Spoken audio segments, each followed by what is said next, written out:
Olá, históricos. Essa live eu vou falar agora sobre Marco Aurélio.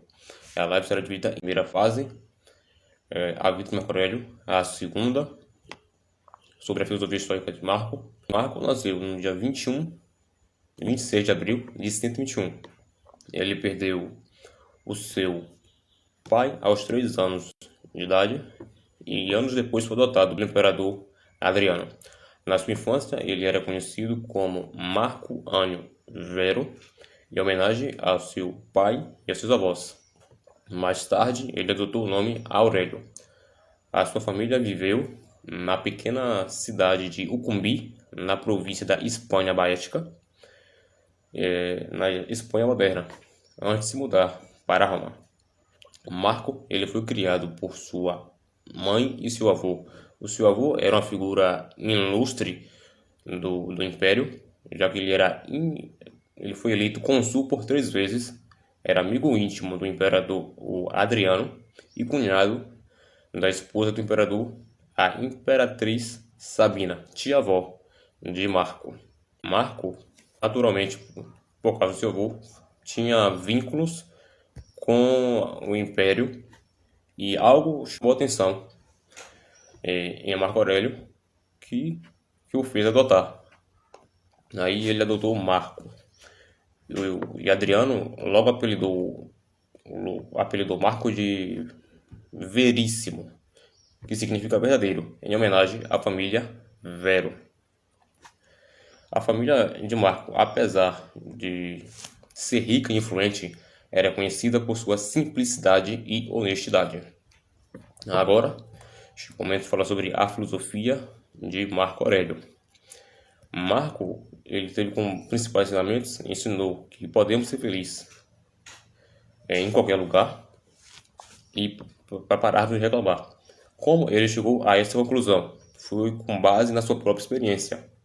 Sabemos, com base nas meditações, que ele sofreu descontentamento com a pretensão e a corrupção na corte romana. Então, como ele estava sofrendo com a corrupção e a falta de sinceridade, ele prometeu a si mesmo que nunca mais perderia tempo pensando sobre o assunto. Ele acrescentou que era apenas recorrendo à filosofia que a vida na corte poderia ser suportável para ele e ser suportável ao que estava na corte. Marco ele começou a desenvolver seus valores na filosofia. A história Augusta conta que ele era muito jovem e ainda quando o imperador Adriano era vivo, ele já estudava estoicismo. No entanto, só quando Adriano faleceu e Júnior Rústico assumiu como seu principal tutor, foi que ele se dedicou fielmente à filosofia estoica e nesse momento ele começou a procurar seguir assim um verdadeiro sábio. Logo ele aprendeu a suportar a dor e o desconforto físico e a superar hábitos prejudiciais. Ele aprendeu a tolerar as críticas de outras pessoas e a evitar ser facilmente influenciado por belas palavras ou elogios. A dominar nossas paixões. Essa maneira é a primeira etapa do treinamento em estoicismo. Epíteto chamou de disciplina do desejo. Diz que Epíteto era conhecido pelo slogan perseverar e renunciar, ou seja, tolerar e suportar. Marco parece recordar esse ditado em meditações quando diz a si mesmo que deve procurar suportar as falhas de outras pessoas e renunciar a qualquer ação contra elas, enquanto aceita calmamente as coisas que estão fora do seu controle. No livro 1 de Meditações, Marco, depois de contemplar as boas qualidades aprendidas com a própria família, ele elogia um tutor misterioso e sem nome, provavelmente um escravo ou liberto da sua casa da sua mãe.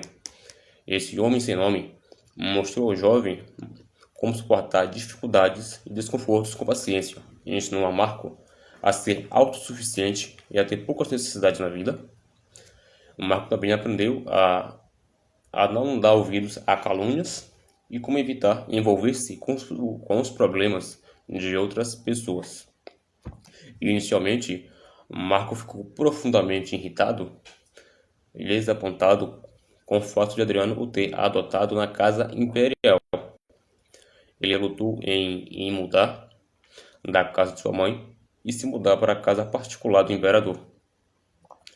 Quando amigos e familiares o perguntou por que estava tão perturbado, ele relatou uma série de preocupações com a vida na corte. Por isso mesmo, ele falou que podemos ser felizes em qualquer lugar. Ele desenvolveu essa resiliência a partir da corrupção e falta de sinceridade das pessoas. Naturalmente, Marco prometeu que nenhum único senador seria executado no seu mandato, no seu reinado, mesmo quando vários senadores o traíram na guerra no leste. Marco acreditava que a verdadeira força consistia na capacidade do indivíduo de mostrar bondade e não na agressão ou violência. Marco teve vários tutores em filosofia.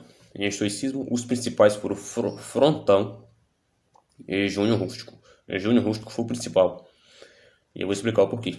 Eu vou começar por Frontão. Frontão escreveu para Marco afirmando que, mesmo se ele atingisse a sabedoria de Zenão e Cleanthus, que são os fundadores do estoicismo, mesmo assim, ele deveria vestir a capa púrpura imperial e não a lã grossa usada pelos filósofos.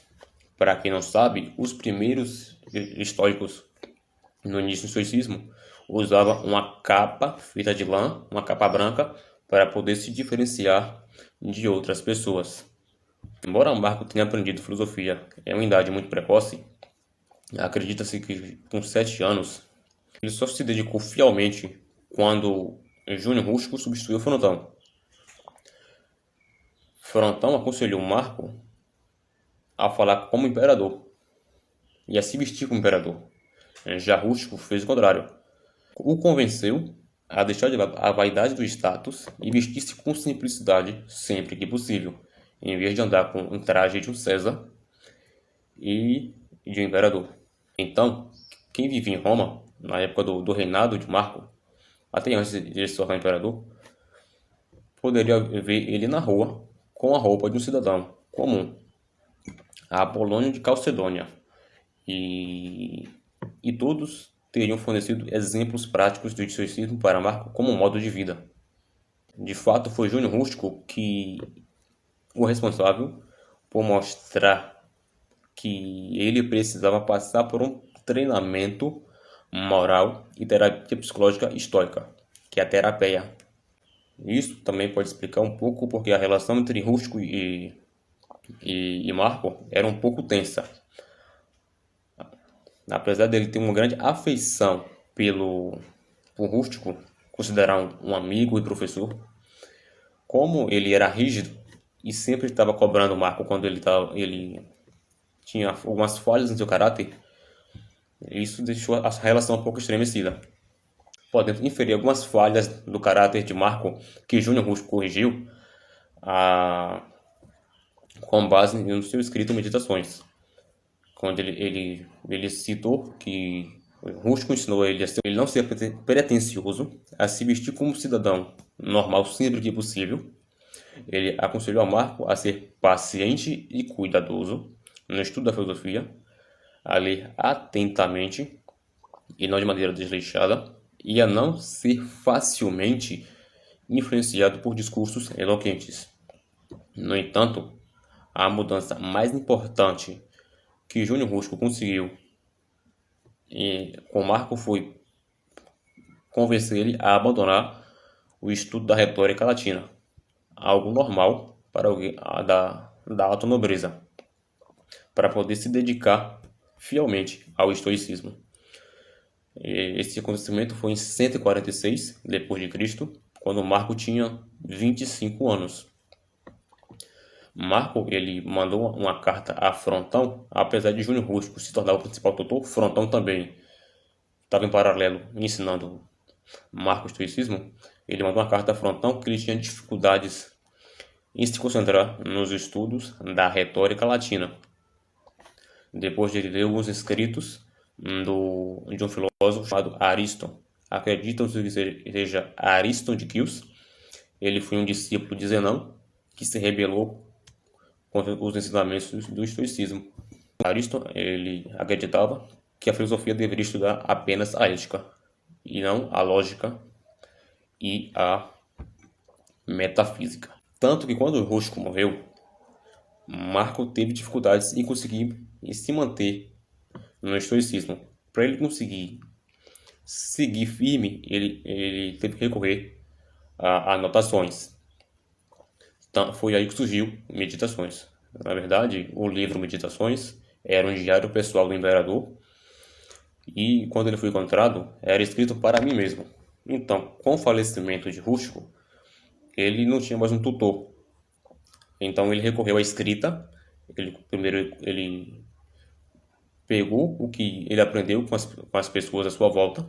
Depois, ele foi anotando os ensinamentos para poder manter, ler, praticar e seguir o estoicismo. Por isso também, na hora de praticar o estoicismo, o diário filosófico se torna bastante importante nesse processo. Eu vou encerrar essa live por aqui. Um grande abraço.